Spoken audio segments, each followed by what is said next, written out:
नमस्कार दोस्तों, स्वागत है आप सभी का एक बार फिर से आपके अपने YouTube channel all next exam में। दोस्तों, कल हमने एक आपके साथ न्यूज़ शेयर करी थी जिसमें एक न्यूज़ सर्कुलेट हुई थी हिमाचल में कि टीजीटी भर्ती की शैक्षणिक योग्यताओं में बदलाव। और यहाँ पे लिखा था कि ग्रेजुएशन के अलावा मास्टर डिग्री में भी आपको 50% मार्क्स लेना ज़रूरी है। अब इस बात को लेकर हमारी भी 3-4 एजुकेटर से बात हुई और कुछ स्टूडेंट्स तो बहुत स्टूडेंट्स से बात हुई। कुछ हमारे जो ऑलरेडी टीचर्स लगे हुए हैं उनसे मेरी बात हुई, कुछ सेंट्रल लेवल में लगे हुए टीचर्स हैं उनसे मेरी बात हुई। तो सभी ने अपना अपना जो निष्कर्ष में उस आप हमारे इस हमने जो निकाला। देखो, एक तो बात क्या है कि ऐसा तो कभी हो नहीं सकता कि अगर अब जब यहाँ पे ट्रेंड ग्रेजुएट टीचर जिसका नाम है, जब टीजीटी को बोलते हैं ट्रेंड ग्रेजुएट टीचर, तो उसमें पीजीटी कहाँ से आ गई? फिर तो कम से कम ये मान के चलो 60% ऐसे कैंडिडेट्स रहेंगे जिनकी तो उनके खुद के सब्जेक्ट में मास्टर डिग्री है नहीं, या फिर उन्होंने ग्रेजुएशन के बाद मास्टर नहीं करी है। ये तो सिंपल सा बात होगी, इतने बच्चे तो सर बाहर निकल जाएंगे। तो मैं आपको यहाँ पे 3 बातें बताऊंगा और तीसरी बात सबसे ज़्यादा महत्वपूर्ण रहेगी। पहली बात तो क्या, पहला तो ये हो सकता है कि यहाँ पे जो हमारे जो न्यूज़पेपर वाले हैं उनको थोड़ा सा मिस इंटरप्रेट हुआ है।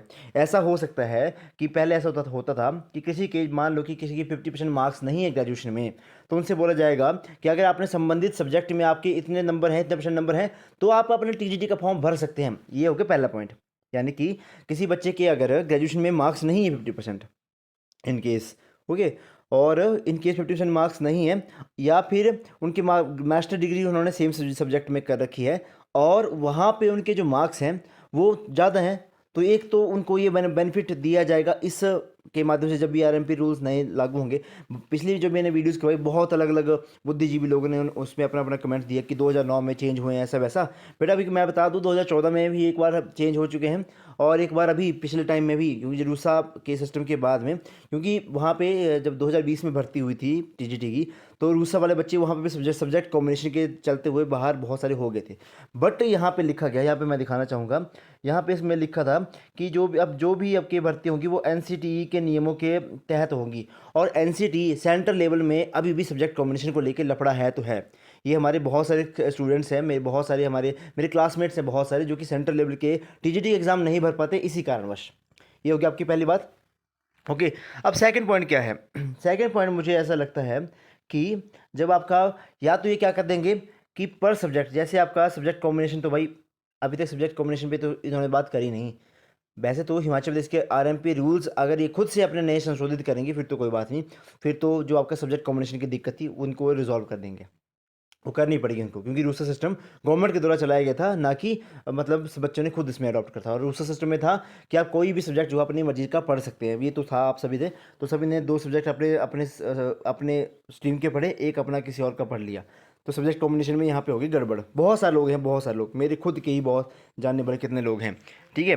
तो ये बात होगी, या तो ये क्या करेंगे, ऐसा बोलेंगे कि 50% आपके सभी जो भी कंसर्न सब्जेक्ट है उनमें 50% मार्क्स सबके होने चाहिए, ठीक है। जैसे फिजिक्स केमिस्ट्री और बायोलॉजी है, फिजिक्स केमिस्ट्री और आपका मैथमेटिक्स है, तो उसमें 50% मार्क्स होने चाहिए। ये भी मेरे को कोई तर्क है तो मैंने आपको साथ शेयर कर दिया।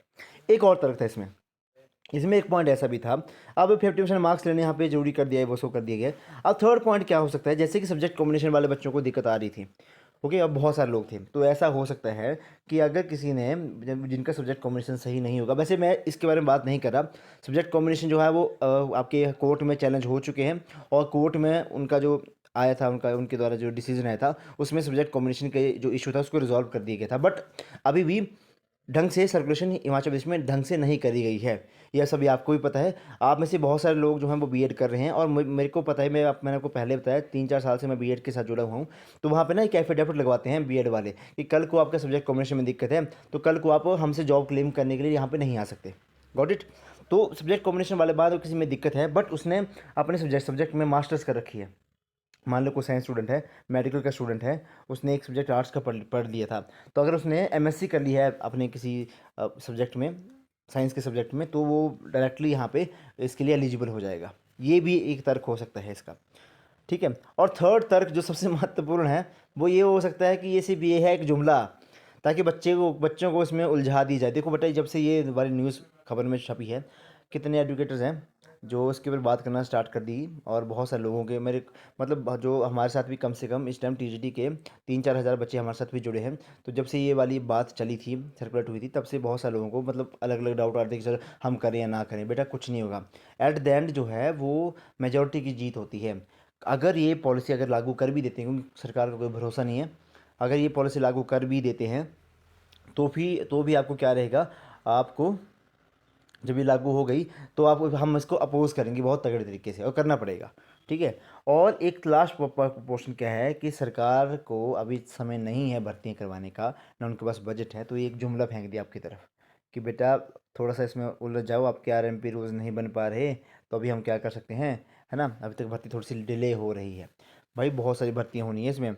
1400 पद आपके टीजीटी के हैं और 1300 से ज़्यादा आपका जीबीटी के रुके हुए हैं। जीबीटी के तो भाई बहुत पहले से रुके हुए हैं। ये मैंने आपको बता दिया, ये मेरा पॉइंट ऑफ व्यू उसमें नहीं है। जो एजुकेटर से मेरी बात हुई, कुछ जो टीचर्स लगे हुए हैं ऑलरेडी, है ना, उनसे मेरी बात हुई, स्टूडेंट्स से मेरी बात हुई, तो उनके तहत क्या मैं आपको यहाँ पे बता रहा हूँ, क्योंकि कल की वीडियोज़ के ऊपर बहुत सारे व्यूज़ आ चुके हैं और बहुत सारे कमेंट उसमें मैंने देखे। तो एक बात समझ लेना कि सब्जेक्ट कॉम्बिनेशन का इशू वैसे रिजॉल्व हो चुका है हिमाचल प्रदेश के अंदर 2020 के अंदर। बट उसका अगर आप किसी के पास उसकी कॉपी हो, ठीक है, तो मैं नंबर लिख देता हूँ एक व्हाट्सएप का, उस पर आप मुझे भेजना 98 178 और 92 728, इसके ऊपर आप मुझे भेजना। Got it. क्योंकि अभी भी जब कुछ बच्चों का होता है ना, कई लोगों ने इग्नू से कर रखी है अपनी ग्रेजुएशन, तो उसमें सब्जेक्ट कॉम्बिनेशन में दिक्कत है। तो मैं उनको हमेशा बोलता था कि अपने नियर बाय जो आपका डिप्टी डायरेक्टर ऑफिस होता है वहाँ पे जाओ, एलिमेंट्री एजुकेशन का जो भी ऑफिस होता है वहाँ पे जाओ और उनसे मांगो आरएमपी रूल्स। तो भाई वो 2014 में जो आपके आरएमपी रूल्स आए थे, उन्हीं को ही मांगते हैं, उन्हीं को ही उनको सेंड करते हैं। अगर ये वाली कॉपी है, क्योंकि ये तो हमें पता है कि कोर्ट में गया था ये और वहाँ पे इसको रिजॉल्व करा गया था, बट उसकी कॉपी चाहिए हमें।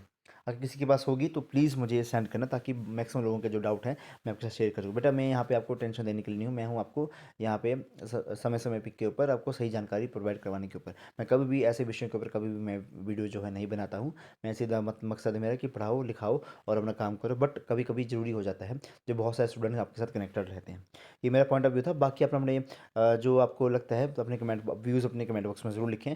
ठीक है। जब ये मुझे लगेगा कि इसके ऊपर थोड़ा सा और मेरे को मतलब और जानकारी आपको देनी है तो मैं आपको वहाँ पे प्रोवाइड करवा दूंगा। Got it. बाकी आप निश्चिंत रहो, जो एम ए करे वो एम ए करते रहो, एमएससी करे एमएससी करते रहो, क्योंकि ये भाई सरकार के द्वारा दिए गए नियम है। रूसा जो था सरकार का था, सरकार के द्वारा दिया गया था, ये हमारा खुद का इजाद करा हुआ नहीं था।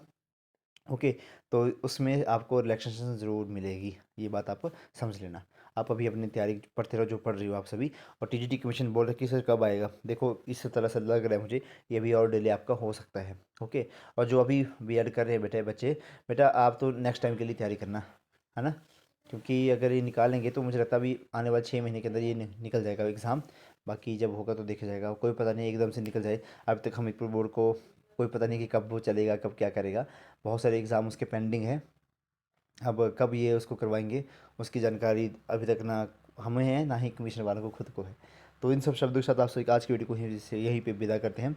और किसी को मतलब वीडियो को ज़्यादा से ज़्यादा शेयर करना, ताकि कुछ लोगों को जो डाउट्स फैले हैं दिमाग के अंदर वो सारे क्लियर वगैरह हो जाए।